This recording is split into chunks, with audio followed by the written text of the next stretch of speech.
Welcome to the Media Nerds Podcast. I'm Dan Vadebonker. And I'm Kenton Larson. And Kenton, I have a story for you to start out the podcast that probably won't make you feel good about the future of media.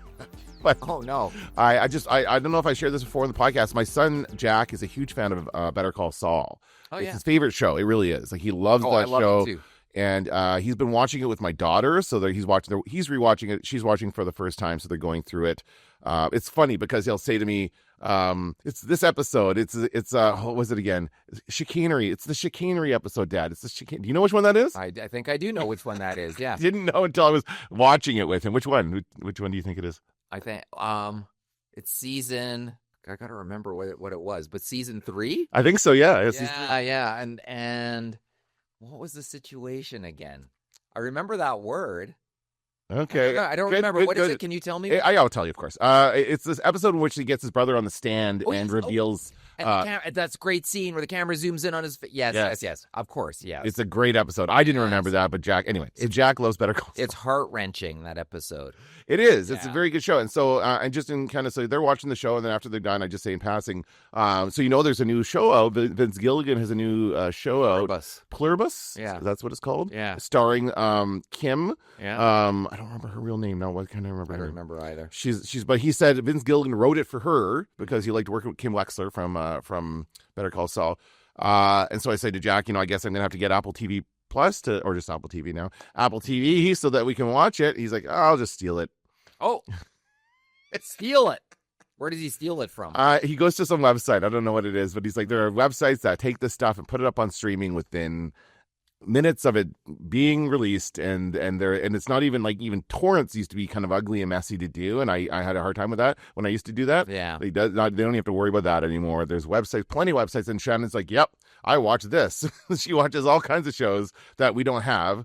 So I don't know what that means for the future of this stuff. I paused Netflix, and now I have paused Prime, as I said I would do, and I have, and I have to say it's not really making any kind of dent in anything I'm doing. It has not changed my life noticeably, except I'm not paying as much for that. It occurs to me today's topic is going to be social media. I want to do State of Social Media 2025 based on this article about Facebook winning a court case. But I had something I was going to get on. What did you say before that? Sorry. I paused Prime. Right. Okay. So, I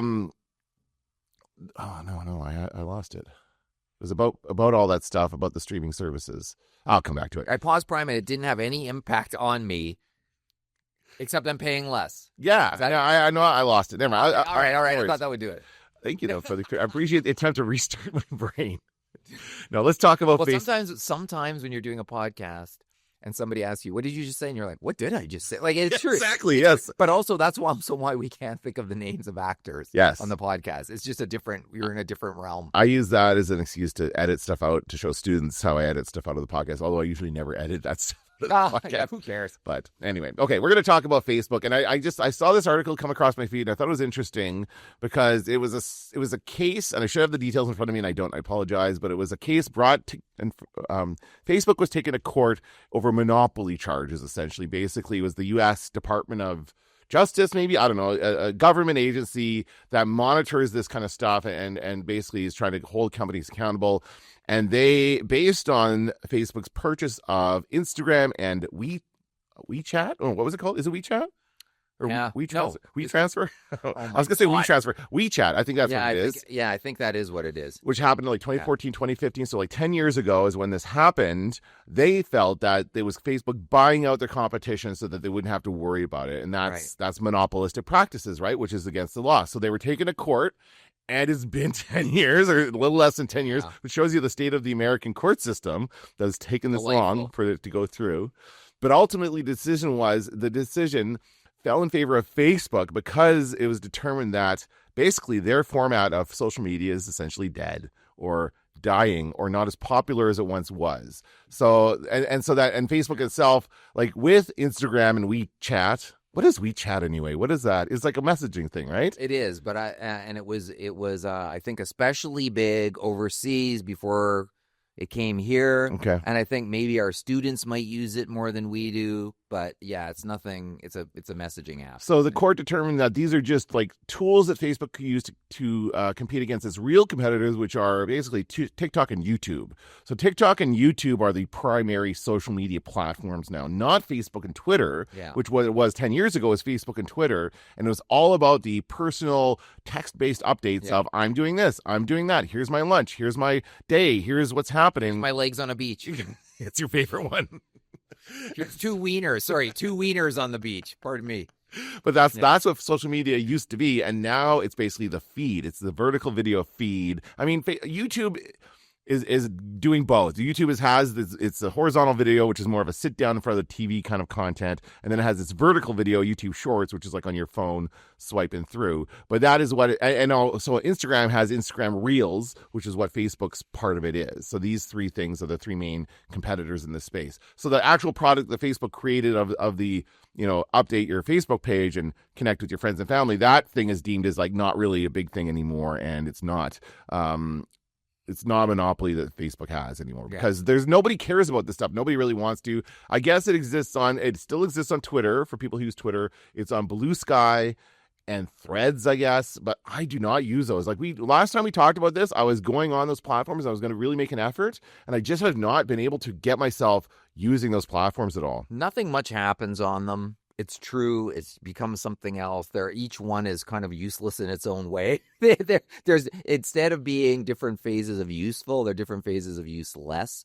I'll still like retweet. Like yesterday, the bass player for the Stone Roses died, Manny, Mani, and I was like, "Holy crap!" I saw that band once, and so it was like, "Oh, I looked." So I searched each one. I was to retweet the news on those three, and Blue Sky's got the absolute worst search out of anything because it doesn't give you like the reliable source. It gives you Joe Blow posting it, right? And so it's not so great. So I reposted it and got absolutely nothing.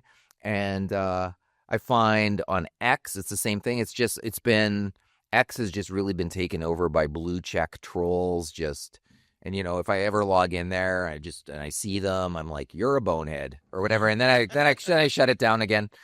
So it's not the occasional thing on Threads gets a little traction, but even that, it's just, it's not what it once was. It's not interesting anymore. That's right. And so the idea of like what Facebook used to do, which is connect us with all these other people, and on Facebook, I guess you could say it's mostly people you know. I mean, that's the distinction where Facebook is saying it's connecting you with the other people in your life, so friends, family, the people you don't see every day, and you can keep up with what they're doing on Facebook. But people are getting bored of that. They're just bored of it. It's like the mundane details of our life are not exciting enough for people to be engaged with. So that's why it's shifting to deliberate content creators, people who are putting effort into making entertaining videos, entertaining content, saying things that are entertaining or interesting. I shouldn't just say entertaining. It's about like people ranting about stuff, people saying political things, people saying all kinds of stuff, but it's all verbal. It's all like on camera to video.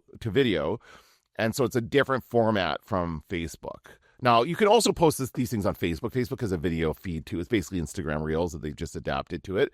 But it doesn't get the same... You're right. It's the same experience for you. It does not get the same traction. No. When I post videos to Instagram, and I have not posted there for a while, I didn't post any of my Halloween horror movie videos there because I usually get complaints when I do that kind of stuff on Instagram. And people are like, oh, that's a scary movie. Because this is where I encounter people I know in real life. Is through Instagram. And so horrible. Well, encountering them online, that's the worst. But this is the thing. Like Instagram will not send my videos out to anybody outside of the people who follow me or the people who I know. And whereas on TikTok and I think YouTube Shorts, it will. That's why my videos get further out and I get more views. I always have somebody I don't know who I've never met before either commenting or liking a video. That happens every single time on TikTok. It never happens on Instagram. I always have the same 3 people like my Instagram posts, and they're all friends of mine, and I appreciate the likes. Thanks, guys. But it's like, I'm not making this for those 3 people. And it makes me not want to post on Instagram. And I was talking to my girlfriend about this last night, about all these different things, and she's like, just post your stuff. It's the same thing. Just post it everywhere. That's what I should be doing. I should just post all my videos everywhere. And then if it goes viral, it goes viral. If it doesn't, it doesn't, and don't worry about it. Although I would say at this point in time, it's almost a pay-for-play scenario. That's true. Where I don't know that things go viral. Like yesterday, I posted a link to David Duchovny's podcast because he had Kyle MacLachlan on. I saw that, yes. And the two of them are talking about Canada and about the biggest swimming pool apparently in North America is in Vancouver somewhere. Okay. And they're like, and so Kyle MacLachlan is like, well, so they've got all the longest lanes ever, kind of. And he's like, there's no lanes. It's like the Canadians are all so polite that they, that they all get along. They just say sorry if they hit you in the pool or that kind of thing. And so and I thought it's like such a funny last 11 minutes or so of the podcast about Canada that I thought like it's pretty delightful listening to like the guy from Twin Peaks talking to the guy from the X-Files about Canada, all things. So I posted it, and on Blue Sky, I think it got 4 likes, and I was like, "Wow, that's never happened!" Like that's the new going viral. Yeah. Like that's never happened before. 4. Yeah. So I think I don't know that. I mean, TikTok, it can still happen. Yeah. As we know, once in a while you get the 40,000 or the whatever 50,000. Like, and you're like, okay, today it worked. Although I haven't been I've sort of slowed down posting there while I mark. Yeah. I always slow down because I'm like, I don't have time for that. I have to donate all of my energy to the task at hand, which is a long, miserable 30-hour process. And then, only then, when the sun comes out after that, can I start shooting TikTok. So I don't know. That's been my experience lately, but it's less enjoyable than it's ever been. I agree, and it's because you don't have as many followers. Like on TikTok, the number of followers you have doesn't matter. Each video I've seen seems to be its own thing, and it can go viral on its own merits depending on what the video is. Whereas on and the difference, actually, you can see the difference between YouTube Shorts and YouTube, the regular YouTube, because I post to both. I post my content to both. And the stuff on YouTube Shorts gets more views on average. Like I'll have videos of regular get more than 1,000 views on Shorts, whereas on the regular one it's like 1 or 2, and that's it. And especially for the longer form stuff like this podcast, when I put this podcast up there, it's like a couple of views and that kind of stuff, and that's it. But the Shorts, but I think again because I don't have a ton of followers, I've got like 500 followers. But the one thing I'll say about that is that my followers have gone up. I started when I started posting in earnest to YouTube, like maybe a year ago, I had maybe 350 followers. So posting regularly gets me more followers. That does seem to happen regularly. Like I will post video content there. Every once in a while, I'll just get somebody who follows me, which is fine. But that really affects, like the more followers I have, that will get my other videos going out more. But it doesn't really, I don't know. It's a weird situation. And the algorithms are different everywhere you look. Yeah. YouTube is an interesting one too. And I would like to, I find it inspirational sometimes just to see somebody sitting at a desk talking about something. Like I said, there's that guy, John Heaton, who talks about the Beatles. Yep. And he doesn't even edit out the part where he walks into the camera and sits down. And he just goes, all right. Like, I made my list of the best Beatles songs of all time. Here's my list. And he goes, like, number 1. And, like, there's no fancy graphics or anything. And then at the end, he holds his list up to the camera. He's like, okay, that's it. He gets up. He shuts off. He gets up and he walks across the room. And I was like, wow, that's really good. But I enjoy it because it's like having a conversation with somebody who likes something that you like. However, I also noticed that though I'm interested in that content, though I seek it out, though I search it, though I follow it, YouTube doesn't like that content. It doesn't want you. It wants you to see some other content, and what it wants you to see is mostly like a lot of the clickbaity stuff. Is what it wants you to see. Like President Trump makes pratfall off plane, cracks his skull in 6 places, and you're like, really? And then you watch it. It's like, no, none of that happened. Yeah, YouTube is a bit sketchy with its. It's not sketchy, but it's not great. It's a recommendation algorithm, I guess you could say, whatever it is, like the feed or so, whatever you want to call it. And I don't use it. Like I don't watch Shorts on YouTube at all. My kids, me neither. Me neither. Yeah. But for me, the only feed I watch, the video feed, is the TikTok feed. That's the one I stick to, right? Me too. And so I don't watch. Every once in a while, I'll go through Instagram Reels, but again, I don't get it. And honestly, a lot of it is the same. Like because of, I guess, my age and my gender and my demographics, like a lot of the same content gets served to me on Instagram as I get on TikTok. But I find that, again, I just don't go back to TikTok. The other thing that happened, or go back to Instagram. The other thing that happened last time I posted, the last one I posted on Instagram was one of my little bin dive videos where I go into the bin and I pull out a movie, and it was Tammy and the T-Rex, which is an old 90s B movie. It's pretty funny. They have this animatronic dinosaur, but it's the kind of one you see at the museum where like just the head and the arms move and the legs don't move. Oh yeah. It's like it's static. It's fixed in one place. But they've treated it as though it's a real dinosaur, and they like try to shoot around it and make it look like it's moving around, and it's not. It's hilarious. Oh, good. Anyway, so I pulled out of the bin. That was my bin. I'm like, oh, this is a good one. I think this will get wider appeal if I post on Instagram. So I'll post on Instagram.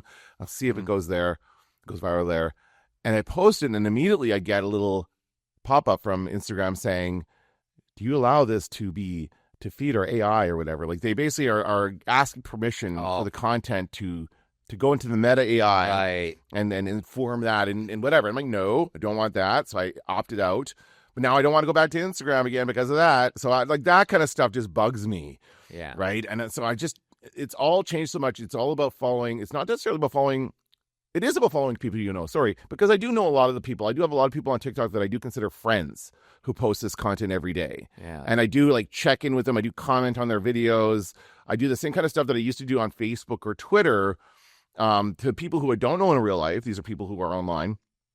But they're all are also people who are like making content with intent and not just like going on to rant about stuff. Or I mean, some of them do that sometimes, but it's like people who are like they're in the mode of like, I'm going to be posting regularly on this channel. Here's what I post here. And it's like usually a certain type of thing that they do. Like I do the movie stuff and they do all kinds of other stuff, right? That's what social media is now.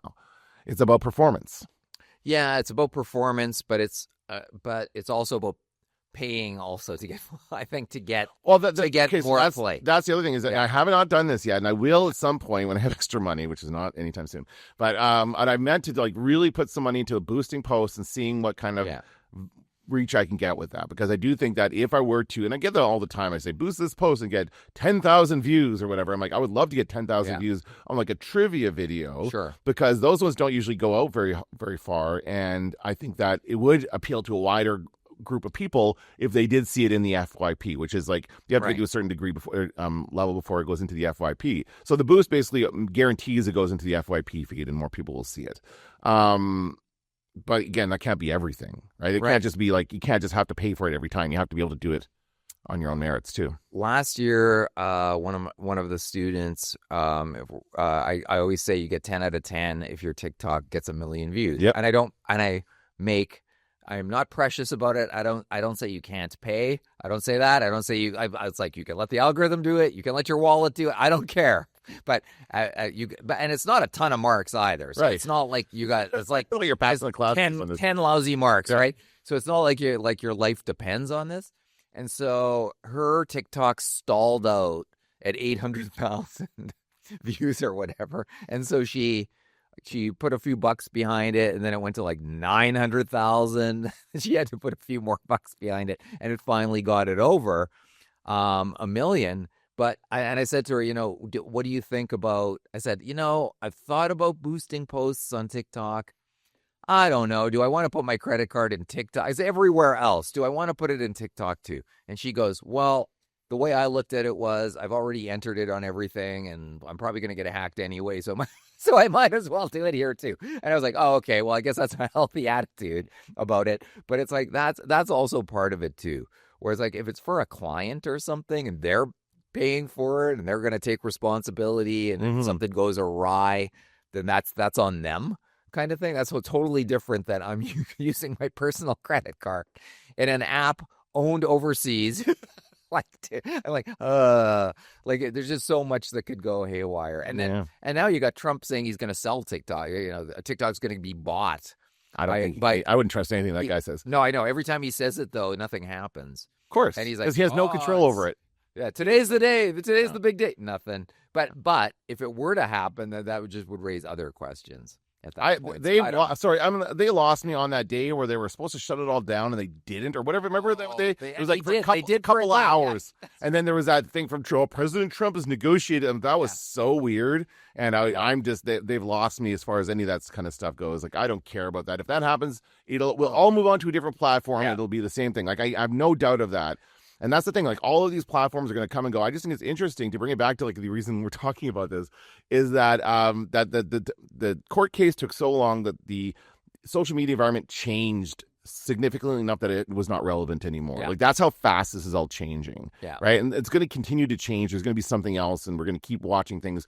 It's a little concerning that YouTube has such dominance, that YouTube has like, that's the only place you can put that. YouTube and TikTok is essentially what it is, as far as like places where you can actually make money, even though on TikTok you can only make money in certain countries and not Canada, which I'm, you know, it just, I know that even if I was making, I would only be like a couple bucks probably over on my stuff, but I would just love to be able to say like I was making money on TikTok and have that as part of my thing. But it's in Canada, we get hammered with that stuff. We do, and I wish our government would kind of step up and make these companies just pay their fair share to the creators. I think that is the solution to all this, because you only get a certain percentage of the advertising revenue. In Canada, the advertising revenue is not going to be as high because there's like not as many people watching, so our audiences are going to be smaller, but they need to help these people find a way to make money doing it. That's one of the reasons I don't post on Instagram anymore. I used to post there all the time, but I just like once I've read my 5 books, I will usually post these are the 5 books I read, because it does not involve my image. It doesn't involve anything except the books I read. Right. It's like it's nice to recommend books to people. Yes. So I'll still do that from time to time, but apart from that, I don't do anything. And I didn't like the idea of like there's something about the idea of creating content for Mark Zuckerberg that doesn't sit well with me. Yes. It feels gross. That's why I do not want to post on it. That AI disclaimer thing, like it's just, you know, like we've seen where this goes. We've seen it. And so now we're sort of at the point where now that we've seen what can happen, we're a little more, I think, gun shy about this stuff. But you know what? We are, as far as social media users go, we're long in the tooth in terms of our age and our demo. And now it's young. It's the kids who are now growing up with this new social media with the way things are now. And it is full of AI generated like garbage a lot of the time. That's the internet that they know. And that will be the internet that grows from there. So I don't know. I don't know what's, you know, it doesn't seem promising, because I think we're seeing more content created by AI and bots than we're actually seeing individual. Like, well, we might have the AI bubble might burst sometime in the next little while. Like that might actually come crashing down at some point. I'm starting to think that's more likely to happen. Well, that's like the cover of the top story in the New York Times was NVIDIA, like the AI chip maker company, but $5 trillion. Like, oh my God, they're the most valuable company. Followed by like 12 hours later, people worry about stock bubble. Whatever. Yeah, I should think we should be worried about stock bubble based on what's happened in the past. Of course you should. It's the fear and greed cycle, which I learned about when I worked in investment, in communications for an investment firm. Fear and greed. So where are we? Greed. That's right. What happens next? Fear. Yeah. like, it's an endless cycle. Yeah, it is. It's an endless cycle. Yeah. So we'll see. We'll see what happens. Yeah, it's an interesting, and I just think I should go back and listen to some of our old episodes where we talked about the state of social media. Like 10 years ago, we were talking about this, and it was all Facebook and Twitter, and it was maybe even Meerkat. You remember Meerkat? Of course. The little video. There's a couple really good ones, actually. Like Vine was good. There's been some really good platforms that have fallen by the wayside because it couldn't survive. There was that Path. Yeah. App that was better than Facebook on mobile. Yeah. And I was like, this is the one. Come on. Like, this is great. They had that little pop-up menu in the corner, and you could go sleeping. You could shut it off.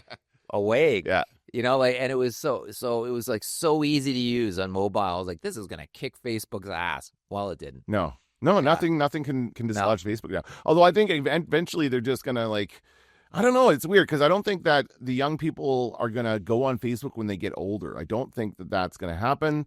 I think Facebook's user base is going to shrink. Like I am off Facebook. I'm completely off. And I had to tell, I ran it, quote unquote, ran into one of our former students through email. I emailed an organization about work placement. Turns out this student, who I knew pretty well and hadn't seen in a while, worked there.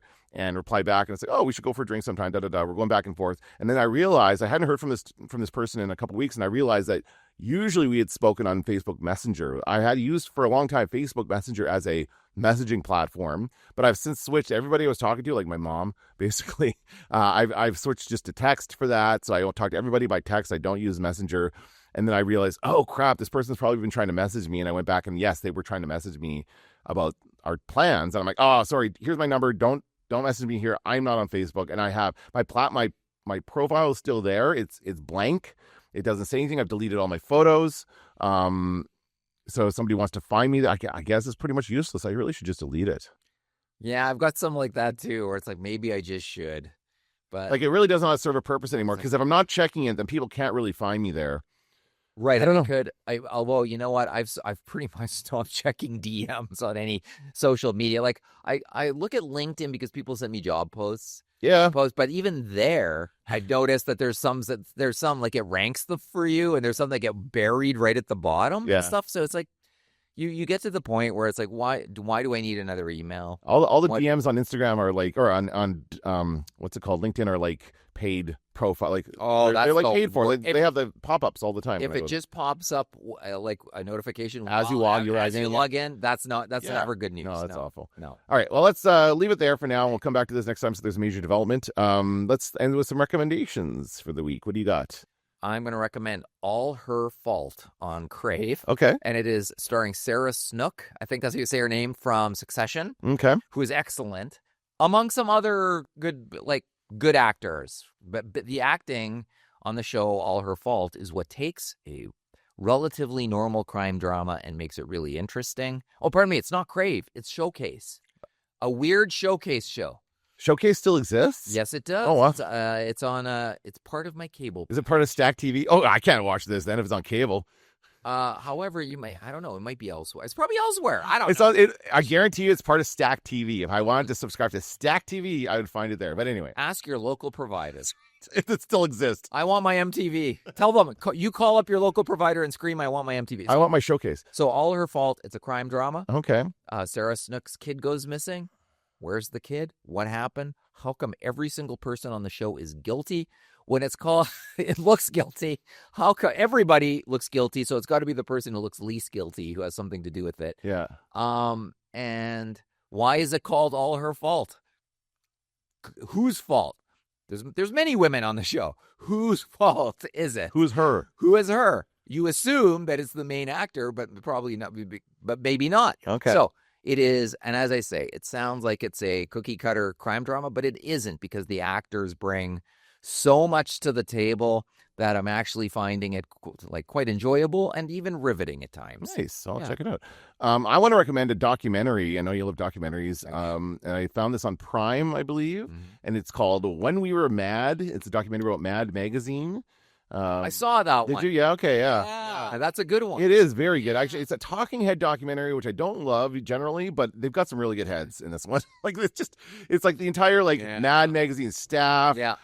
There's some really good comedians in there. Gilbert Gottfried is interviewed with some other comedians. Randomly, what's his name from Breaking Bad? Bryan Cranston. Yeah, Bryan Cranston. For some reason, he was just a big Mad Magazine fan. Oh God, you gotta love Mad Magazine. So it's a really good documentary about the story of Mad Magazine, how it started, what they did when they started. Basically, it's the rise and fall, because it's now not around anymore, or not publishing. All they do is reprint old stories now. They don't do anything new. As far as Mad Magazine goes, but it's a great documentary. It was just really nostalgic to think back to when I used to read Mad Magazine. And it's really about the decline of a medium. Like magazines, when Mad Magazine was at its peak was when magazines were at its peak, right? Where that was the very common way you would just go and read a magazine on the bus or when you had a few minutes to read something, and Mad Magazine was one of those things as kids that we read, that was our magazine, right? All these other magazines are for adults. Yeah. They're all super serious. Mad Magazine was funny and goofy, and that's what we loved. So I just think it was an interesting documentary, and yeah, if you've seen it, then you know how good I it is. have seen it, but I saw it a while ago, so it's sort of coming back to me as we talk about it. I want to say it feels pre-pandemic. It just continually feels like it was done maybe 2017, 2018, but I can't be sure. I should have looked, but I didn't bother. But it was very good. I really enjoyed it. And then that's my recommendation. Awesome. Cool. All right, that's going to do it for this episode of The Media Nerds. I'm Dan Badabonker. I'm Kenton Larson. Don't lift the door, hit you on the ass.